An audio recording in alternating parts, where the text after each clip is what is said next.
The highest degree of thinking tends to make a person introverted rather than social. With this idea, Schopenhauer presents a window into the human mind when it reaches the peak of contemplation.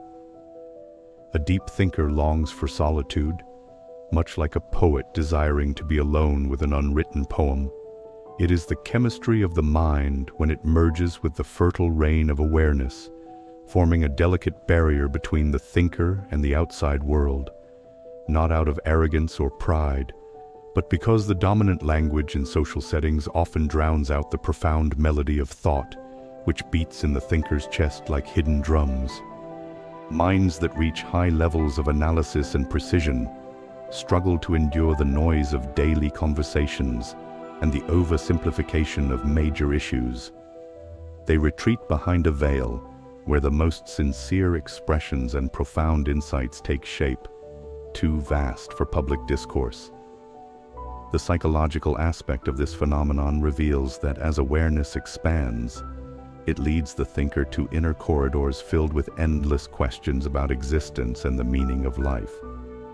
This results in a unique solitude, a hidden wedding between the mind and its subconscious depths. Carl Jung's theory of the divided self between consciousness and the unconscious sheds light on this concept.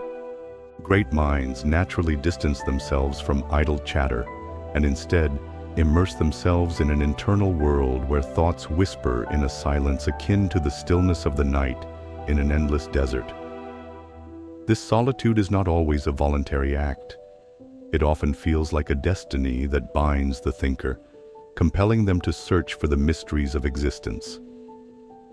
Ordinary conversations struggle to navigate the deep currents of a profound mind filled with cosmic questions.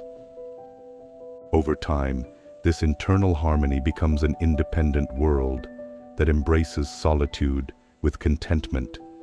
The thinker realizes that social interactions often fail to satisfy the thirst for intellectual exploration. For them, daily engagements become exhausting distractions that blur vision, leading them to retreat into the intoxicating wine of knowledge, a wine that only those with refined taste can appreciate. However, psychology also warns that not all solitude is beneficial. If one does not master the art of partial return to society, isolation can turn into psychological alienation. A true thinker often views social interaction as a secondary means to deepen self-understanding rather than a fundamental necessity. Freud pointed out that when the self retreats from external engagement, it constructs an internal drama shaped by memories, aspirations, and desires. Solitude in this sense is not an escape from reality, but a process of refining one's inner world, much like a skilled architect restoring an ancient palace. Intellectual isolation also leads to moral refinement. The deeply contemplative mind often discovers a level of ethics that transcends societal norms, which are frequently driven by material benefits rather than pure virtue. Kant highlighted the concept of moral duty rooted in a universal conscience rather than public approval. Consequently, thinkers often find themselves morally estranged from societies obsessed with superficial gains. This can result in their retreat from environments driven by greed, much like Socrates, who advocated for virtue in Athens only to be accused of corrupting the youth and put on trial.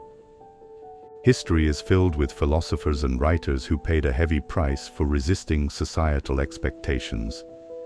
Many were exiled or shunned, but remained beacons of intellectual and moral progress. This shows that introversion in its noble form is not a rejection of the world, but a means of preserving one's principles against prevailing corruption. However, it does not always mean complete disconnection. Many thinkers periodically engage with society before withdrawing to refine their ideas. Abu Hamid al-Ghazali emphasized the value of seclusion in purifying the heart and elevating the soul, even while living in a social environment. From a spiritual perspective, many religious traditions consider solitude essential for enlightenment. The great spiritual figures, from Buddha to Christian monks, sought moments of isolation to attain higher truths.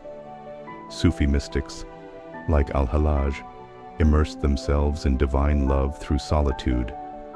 Even in monastic traditions, prayer and meditation serve as pathways to sacred wisdom, away from the distractions of everyday life. Yet, religion also encourages believers to return to society and contribute positively. Prophets and spiritual leaders often secluded themselves before emerging with transformative messages that reshaped civilizations. Thus, the relationship between isolation and social engagement is dialectical. Solitude illuminates the truth, which is then shared as guidance for humanity. Sociologically, one may ask, is man not a social being by nature? However, deep thinkers often experience an existential alienation, questioning life's meaning in a world that offers no definitive answers. As Sartre noted, human freedom is a burden that can lead to isolation filled with existential anxiety. The thinker often feels like an outsider, even when surrounded by people.